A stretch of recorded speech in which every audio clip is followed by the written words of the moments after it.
మనమేమనుకుంటాం అంటే, మన విలువ ఎప్పుడు అర్థం అవుతుంది ఈళ్ళకి అనుకుంటాం. అసలు మన విలువ అర్థం అవ్వదేమో అనుకుంటాం. మన విలువ తెలుసుకుంటారా ఈ జన్మలో అనుకుంటాం గానీ, ఖచ్చితంగా తెలుసుకుంటారు.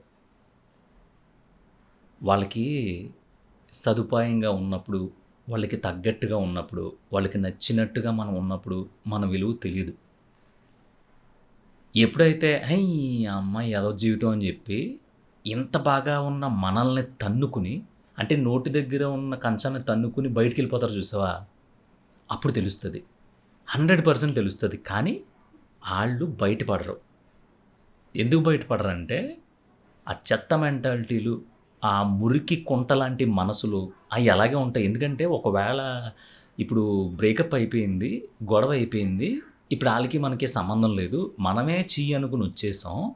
ఇప్పుడు తెలుస్తుంది మనకి ఎంత విలువైన మనిషిని మనకి మనం చెడగొట్టుకున్నామా అనేది ఆళ్ళకి రియలైజేషన్ వచ్చినా, ఆడ, మగ ఈ నా కొడుకులు ఏం చేస్తారంటే దాన్ని ఒప్పుకోరు.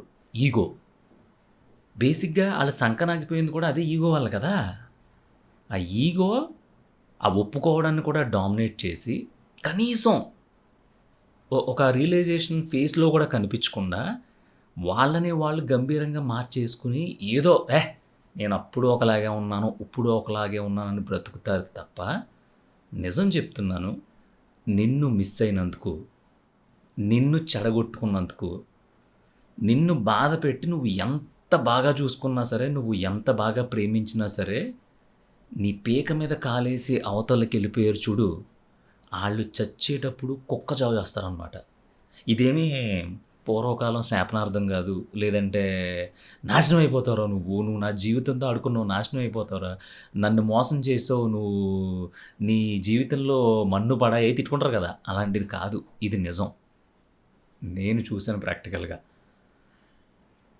నేను ఆహ్, నాకేదో ఒక చిన్న ప్రాజెక్ట్ పని మీద వేరే ఫ్రెండ్ ప్లస్ అంటే చిన్నప్పుడు ఫ్రెండ్ కాదు. నార్మల్ ఫ్రెండ్ ప్లస్ ఇంకొక అతను ముగ్గురం కలిసి ఒక ప్రాజెక్ట్ పని మీద ఒక ప్రొడ్యూసర్‌ని కలవడానికెళ్ళాం. కలవడానికెళ్తే అయిపోయింది. ఆ తర్వాత రోజు సాయంత్రం ఓ చిన్న సిట్టింగ్ ఏసాం మేము ముగ్గురం. మాకు ముగ్గురికి ఆల్మోస్ట్ ఒక 1 ½ 2 మంత్స్ పరిచయం. ఏస్తే కొంచెం ఆ స్టేజ్ మారే కొద్దీ 1, 2, 3కెళ్ళేసరికి ఒక రకమైన కాన్వర్జేషన్ ఒస్తది గదా! ఆ కాన్వర్జేషన్‌లో ఆ ఇద్దరు అబ్బాయిల్లో ఒక అబ్బాయి అన్నాడనమాట. ఏమన్నాడంటే, బాసు ఈరోజు అసలు నేను ఈ ఫీల్డ్‌కి ఎందుకొచ్చానో తెలుసా అన్నాడు. ఏముంది సక్సెస్ కోసం వచ్చావు అన్నాను నేను. మనకు నోటిదోల ఎక్కువ కదా! అంటే కాదు మంచి ఉద్యోగం ఉండేది. అంతా బావుండేది. అప్పులు లేవు, ఏం లేవు. నెలకి ఆల్మోస్ట్ ఒక 70, 80 వేలు నేను సేవింగ్స్ చేసేవాడిని. కానీ గత సంవత్సరంన్నర నుంచి అయన్నీ వదిలేసి కావాలే ఇంక దిక్కు దొరకని ఫీల్డ్‌లోకెళ్ళిపోవాలని చెప్పి సినిమా ఫీల్డ్‌లోకొచ్చానన్నాడు. నాకర్థం కాలా. సర్లే ఇప్పుడు ఇయన్నీ ఎందుకులే బాసు ఏంటి ప్రాజెక్ట్ ఏమన్నా కథ రాసుకున్నావా ఏంటి? లేదంటే ఏం ట్రయల్స్‌లో ఉన్నావా? అని మాట్లాడుతా ఉంటే ఏడ్చేయడం మొదలుపెట్టాడు. ఎందుకు ఏడుస్తున్నావు బాబు ఏంటని చెప్పేసి మేమిద్దరం అడుగుతూ ఉంటే అన్నాడనమాట. కరెక్ట్‌గా సంవత్సరంన్నర క్రితం నా లైఫ్‌లోంచి ఒక అమ్మాయిని వదిలేసుకున్నాను. వదిలేసుకోవడం కాదు పడేసుకున్నాను అన్నాడు. నాకు కొంచెం ఇంట్రెస్టింగ్‌గా అనిపించింది. మీరేమనుకోనంటే ఒకసారి నాకు క్లియర్‌గా చెప్తారా? అసలు ఏమైంది? ఎందుకంత ఫీల్ అవుతున్నారంటే, నా కోసం చాలా టైం ఇచ్చి, నాకు ఏ కష్టం వచ్చినా సరే తనక్కడ విపరీతంగా ఫీల్ అయిపోయి, ఇప్పుడు ఏంటి పరిస్థితి? ఆహ్, ఈ టైంలో ఈ కష్టం నుంచి మనోడు త్వరగా రాకపోతే ఏమైపోతాడో ఏంటో అని ఒక తల్లి కంటే సారీ తల్లి స్థానంలో ఉండి ఆలోచించి గత 4, 5 సంవత్సరాల నుంచి ఒక మంచి బాండింగ్‌లో వచ్చిన మేము, కావాలని నా దిక్కుమాలిన ఈగో వల్ల, నా పొగరు వల్ల, "ఏహ్! ఈ బొచ్చాళ్ళే ఉంటారు" అనే ఒక అహంకారం వల్ల ఆ మనిషిని పడేసుకున్నాం సంవత్సరంన్నర క్రితం. ఆ సంవత్సరంన్నర టైము నాకెలా గడిచిందంటే దాదాపుగా అది ఏంట్రా ఆదివారం ఎళ్లి ఇంకో ఆదివారం రావడానికి ఇన్ని సంవత్సరాలు పడుతుందా అనేంత బరువును మోస్తున్నాను. తీరా చూస్తే ఈ ఈ ఈ గడిచిపోయిన సంవత్సరంన్నరలో నేను పోగు చేసుకున్న 4, 5 సంవత్సరాలు ఏదైతే రిలేషన్ అనుభవాలున్నాయో, అవి ఎన్ని సార్లు గుర్తు తెచ్చుకున్నా కూడా అంతే ఫ్రెష్‌గా అనిపిస్తున్నాయి. అసలు ఎందుకు నేను అలా చేశాను అన్నాడు. అసలు నువ్వేం చేసావో చెప్పాను. ఒక అమ్మాయిని ప్రేమించాను. ప్రపోజ్ చేసింది నేనే. వెంటపడింది నేనే.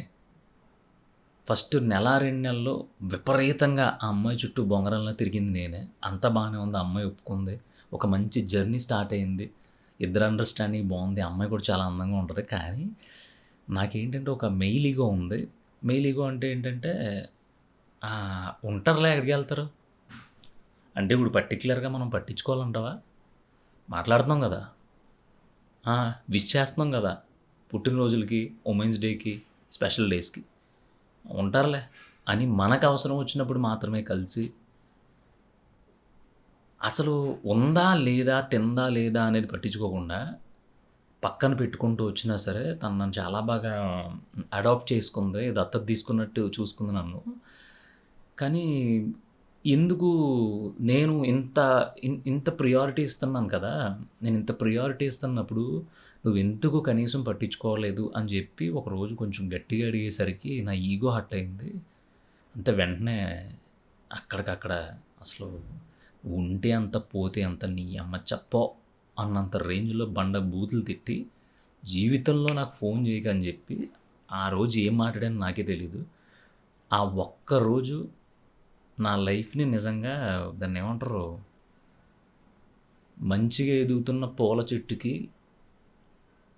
విషం పెట్టి చంపేస్తే ఎలా అయితే మాడిపోతదో అలా తయారైంది.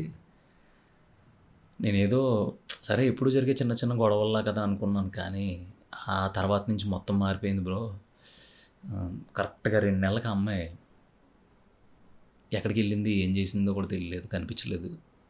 ఏంటి, ఏం జరిగింది, అన్నీ బ్లాక్ చేసేసారు అని చెప్పి అలా అలా ఫ్రెండ్స్ త్రూ కనుక్కుంటే అమ్మాయి పెళ్లి చేసుకుంది. ఈ ఈ ఈ మొత్తం ఇబ్బందిలో ఫస్ట్ నుంచి నేను రీచెక్ చేసుకొని, పెళ్ళయిన తర్వాత కూడా నాది తప్పయింది క్షమించు, నువ్వు వచ్చేయి అని అడిగాను సిగ్గు లేకుండా. ఆ స్థాయికి దిగజారిపోయి అడిగాను నేను. కాళ్ళు పట్టుకుంటాను, నేను మాట్లాడతాను అని 'అర్జున్ రెడ్డి' లెవెల్‌లో వాళ్ళ ఇంటికెళ్ళడానికి కూడా రెడీ అయ్యాను. అలాంటి నేను ఆ ఒక్క క్షణం, ఆ జర్నీలో ఒక్కసారి నన్ను నేను చెక్ చేసుకొని, నేనెలా ఉన్నానో, నా పార్ట్నర్‌తో నేనేం చేస్తున్నానో చెక్ చేసుకోకుండా, ఒక చిన్న పాయింట్‌లో బర్స్ట్ అయిపోయి, ఆ అమ్మాయి మీద పడి, ఇంక నేను ఎన్ని మాటలన్నానంటే, ఆ మాట ప్రతీదీ నాకు ప్రతి క్షణం గుర్తొస్తూ ఉంటది. సో, అయిపోద్దిలే రోజులాగే సర్దుకుపోద్దనుకున్నాను గానీ, ఒక జీవితం పోయింది. ఎందుకంటే, చాలామంది డబ్బులు సంపాదించటం, సక్సెస్ లేదంటే ఆస్తులు కూడగట్టడాలు, లగ్జరీ లైఫ్ అంటారు గానీ, నాకు ఆ అమ్మాయి నా లైఫ్‌లో నుంచి ఎళ్ళిపోయింది అన్న తర్వాత అర్థమైంది. ఇవన్నీ కాకుండా లైఫ్‌లో ఒక మెయిన్ పర్సన్ లేదంటే ఒక మెయిన్ ఎమోషన్ ఉంటది. ఆ ఎమోషన్ తనే అని. చేసేదేం లేదు. అందరిలా కూర్చొని ఏడవలేను. గడ్డాలు పెంచుకొని తిరగలేను. సో, నన్ను నేను కష్టపెట్టుకోవాలి. దిక్కు తోచకుండా 1% సక్సెస్ రేట్ ఉన్న ఫీల్డ్‌లోకెళ్ళి నన్ను నేను కష్టపెట్టుకుంటే తప్ప ఈ పెయిన్ నుంచి బయటికి రాను అని చెప్పి సినిమా ఫీల్డ్‌కొచ్చాను. ఎందుకంటే ఇక్కడ ఎవడెప్పుడు సక్సెస్ అవుతాడో తెలీదు. రోజు పని కొత్తగా ఉంటది. రోజు కొత్త కొత్త ప్లేస్‌లో తిరుగుతాం. సో, అలా ఒక పిచ్చి పని చేసుకొని ఒక మంచి పర్సన్‌ని మిస్ చేసుకున్నాను బ్రో. మనం అనుకుంటాం, వాళ్ళనుకుంటారు ఈడు ఏం లేదు, ఏముండదు, ఆడికి మనం నిజంగానే ఒక గడ్డి పరకతో సమానం. కేకలేసాడు, గొడవ చేసాడు. సో, మన మట్టికి మనం ఇంక మన వల్ల అవ్వదని చెప్పేసి పెళ్లి చేసేసుకున్నాం. కనీసం లైఫ్‌లో మనం ఎంతిచ్చినా సరే, మనల్ని తన్నుకుని ఎళ్ళిపోయినోడు ఒక్కసారైనా ఏడుస్తాడా మన కోసం అని వాళ్ళనుకుంటారు బ్రో. ఎందుకంటే మనం అంత మూర్ఖత్వంగా ఉన్నాం కదా! కానీ నిజం చెప్తున్నాను. ఇది సినిమాటిక్ కాదు, లేదంటే అబద్ధం కాదు. రోజు పడుకునే ముందు ఒక్కసారి కూడా బాధపడకుండా ఈ సంవత్సరన్నరలో ఒక్కరోజు కూడా పడుకోలేదు అన్నాడు. నాకు తను ఇంకా చెప్పాడు. నేను చెప్పింది మీకు అర్థమైందో లేదో నాకు తెలీదు గానీ, ఇంకా చెప్పాడు. ఫుల్ ఆఫ్ ఎమోషన్‌తో తను చెప్తా ఉంటే నాకొక సినిమా కనిపించింది ఆ అబ్బాయిలో. అన్నీ ఒప్పుకున్నాడు. సిగ్గు లేకుండా ఆడిని ఆడు తన పార్ట్నర్‌ని, తననంత బాగా నమ్మిన అమ్మాయిని ఏ బూతులైతే తిట్టుకున్నాడో, నేను సిట్టింగ్‌లో కూర్చున్నప్పుడు అదే బూతులు తిట్టుకున్నాడు. సో, ఇక్కడ ఆడోళ్ళలోని మోసం చేసేవాళ్ళుంటారు. మగోళ్ళలోని మోసం చేసేవాళ్ళుంటారు. ప్రత్యేకంగా చెప్పాలంటే ఈ రోజుల్లో ఎవ్వరిని తక్కువ చేయక్కల. ఈ 2 ఆడ, మగ జాతుల్ని రేస్‌లో పెట్టి ఎవర్రా బాగా మోసం చేసేదంటే ఎవడు ఫస్ట్ వస్తాడో కూడా తెలీదు. అంత బావుంటది రేసు. సో, కాకపోతే ఏంటంటే ఈళ్ళు సపోర్ట్ చేస్తే ఆళ్ళు తిడతారు. ఆళ్ళు సపోర్ట్ చేస్తే ఈళ్ళు తిడతారు. అలా తిడతారని చెప్పేసి మనం నిజాలు చెప్పడం మానలేము. అందుకని నేనేమంటున్నానంటే, మనల్ని ఎవరైతే వదిలేసుకొని ఎళ్ళిపోతారో, మనల్ని ఎవరైతే ఏంటి సావదొబ్బుతున్నావు అని చెప్పి చీదరించేసుకొని, మనల్ని చీడపురుగుల్లా చూస్తారో, ఆళ్ళు సచ్చేదాకా మనల్ని మిస్ అవుతూనే ఉంటారు. సచ్చేదాకా మన కోసం, మనతో గడిపిన క్షణాల కోసం అంటే మనల్ని మిస్ అయిపోయాము అనే ఒక పీడకల ఉంటది చూసావా? ఆ కల ప్రతిరోజు పడుకున్నప్పుడు ఖచ్చితంగా వస్తది. ఇది నిజం. ఊరుకో పృథ్వీ నువ్వేదో ఓదార్చడానికి చెప్తున్నావు కానీ ఆళ్ళు మూర్ఖులాళ్ళు. ఆళ్ళంత సైకోలు ప్రపంచంలో ఉండరు. ఆళ్ళంత ఎడ్డోళ్ళు అసలు మనం ఎక్కడ చూడమంటామేమో. కానీ నేను చూసినోడు అంతకంటే ఎడ్డోడు. ఆడు ఎంతంటే మనిషిని మినిమమ్ మనిషిలా కూడా చూడడు. అలాంటి వాడు కూర్చొని ఏడ్చాడంటే, అది కూడా ఇద్దరు స్ట్రేంజర్స్ ఒక నెల, 2 నెలల పరిచయం ఉన్నోళ్ళ దగ్గర కూర్చొని అంతలా బాధపడ్డాడంటే, నాకు అతని కళ్ళలోకి చూస్తే చెప్పింది. ఎందుకంటే తాగేసి వాగిన వాగుడు కాదది. చాలా జెన్యూన్‌గా చాలా డెప్త్ నుంచి మాట్లాడిన మాటలయి. సో, అలా ఉన్నోడే అంత బాధపడ్డాడంటే, నేను తప్పు చేశాను, రోజు నేను నిద్రపోయే ముందు బాధపడకుండా పడుకోని రోజు లేదు అని ఆడంత బాధపడ్డాడంటే, అసలు నీ లైఫ్‌లో నువ్వు ఇంత నలిగిపోవడానికి కారణమై, ప్రస్తుతం నలగడానికి కూడా కారణమైనోళ్ళు ఎవరైతే ఉన్నారో, ఆళ్ళు నలిగే నలుగుడు ఉంటది చూసావా? నాకు తెలిసి కోల్డ్ ప్రెస్ ఆయిల్ మిల్‌లో ఆ వేరుశనగ గింజలేసినప్పుడు, అది తిరిగినప్పుడు అది నలిగి దాంట్లో నుంచి నూనె కారిపోద్ది కదా! అలాగా అవతలోళ్ళకి పులుసు కారిపోద్ది. చావు కూడా ప్రశాంతంగా ఉండదు ఆళ్ళకి. ఎందుకంటే బ్రతికాం, ఎండ్‌కొచ్చేసాం. పలానా అప్పుడు ఒకవేళ నిజంగానే అప్పుడు ఆ పర్సన్‌ని మిస్ చేసుకోకుండా ఉంటే ఇంకా బ్యూటిఫుల్‌గా ఉండేదేమో ఈ చావు అనిపిచ్చి అంత భయంకరంగా ఉంటదంట. ఇది నేను పుస్తకంలో కూడా చదివాను. సో, ఇక్కడ పుస్తకాలు, అనుభవాలు, సినిమాలు ఇవన్నీ కూడా ఏదో ఒక మూలన ఎక్కడో ఒక చోట జరిగిన ఒక సంఘటన నుంచి పుడతాయి తప్ప ఆకాశంలోంచి అయితే కదా ఊడిపడవు. అందుకని మనల్ని మిస్ చేసుకున్నోళ్ళ గురించి నువ్వెంత బాధపడుతున్నావో అంతకు 100, 200 రెట్లు వాళ్ళు బాధపడతా ఉంటారు. సో, ఎంజాయ్ చెయ్యి ఆ బాధని. నువ్వు కోరుకో. అవతలోడు కుమిలి, కుమిలి చావాలని కోరుకో. ఎందుకంటే నువ్వు ఏ తప్పు చేయలా. నువ్వు ఏ ఎక్స్‌పెక్టేషనో పెట్టుకోలేదు. నువ్వు నాకు అది కావాలి, ఇది కావాలని అడగలేదు. అదంతా పక్కన పెడితే ఎంత కాంప్రమైజ్డ్‌గా మనతో ఉంటున్నారు అంటే, మనల్ని ఎంత భరిస్తున్నార్రా ఈళ్ళు అని మనం హ్యాపీ ఫీల్ అయ్యి, అప్పుడప్పుడు ఈ చిన్న హ్యాపీనెస్‌ని వాళ్ళతో షేర్ చేయకుండా, నేను ఇంత ఎదవలా ఉన్నా, నేను ఇంత పిచ్చిదానిలా నీ బుర్ర తినేస్తున్నా, నువ్వు నన్ను బరాయిస్తున్నావు చూడు, చాలా గ్రేట్ నువ్వు అని ఒక్క మాట కూడా అనకుండా, మన ఇష్టం వచ్చినట్టు నానా మాటలు అనేసి తన్నుకుని, తొక్కుని వెళ్ళిపోయావనుకో, దానంత కర్మ అసలు ప్రపంచంలో ఎక్కడ ఉండదు. నేను ఆ అబ్బాయి బాధ చూసి నాకు ఆ రోజే చెప్పాలనిపించింది. యాక్చువల్‌గా 2 డేస్ బిఫోర్ ఈ 5 రోజుల గ్యాప్ కూడా కొంచెం బయటికెళ్ళడం వల్ల వచ్చింది. సో, ఈ కథ ఆ అబ్బాయిది ఒక్కడిదే కాదు. చాలామంది అమ్మాయిలది, చాలామంది అబ్బాయిలది. అది ఫ్రెండ్‌షిప్‌లో కావచ్చు, రకరకాల ఈవెంట్స్‌లో ప్రతి దాంట్లోని అపార్థం చేసుకొని, నువ్వేంట్రా నా ఫ్రెండ్ తొక్క అయితే ఏంటి 10 సంవత్సరాల నుంచి ఫ్రెండ్‌షిప్ ఏంటి ఇప్పుడు? నువ్వు చేసింది కరెక్టా?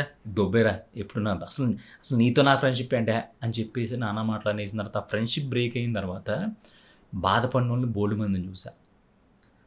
అరే నేను మామూలుగా బయటకి అడుగు పెట్టడమే ఎక్కువ. అలాంటిది ఈడి కోసం నేను చేసిన పనులు తెలిస్తే నా మీద నాకే అసహ్యం వేస్తుంది. అలాంటిది నన్నే వదిలేసాడు అని బాధపడే అమ్మాయిలు చాలామందున్నారు.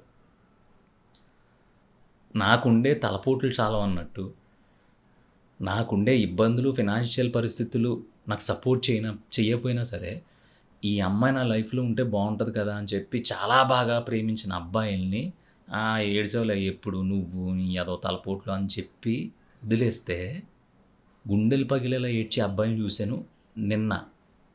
ఇదంతా కాకుండా ఏమీ లేకుండా కేవలం ఈగో వల్ల, ఆడి బలుపు వల్ల ఒక మంచి అమ్మాయిని అంటే పెళ్ళాం ఎలా ఉండాలిరా అనే మెటీరియల్‌ని మిస్ చేసుకొని ఎక్కెక్కి ఏడ్చిన అబ్బాయిని చూశాను.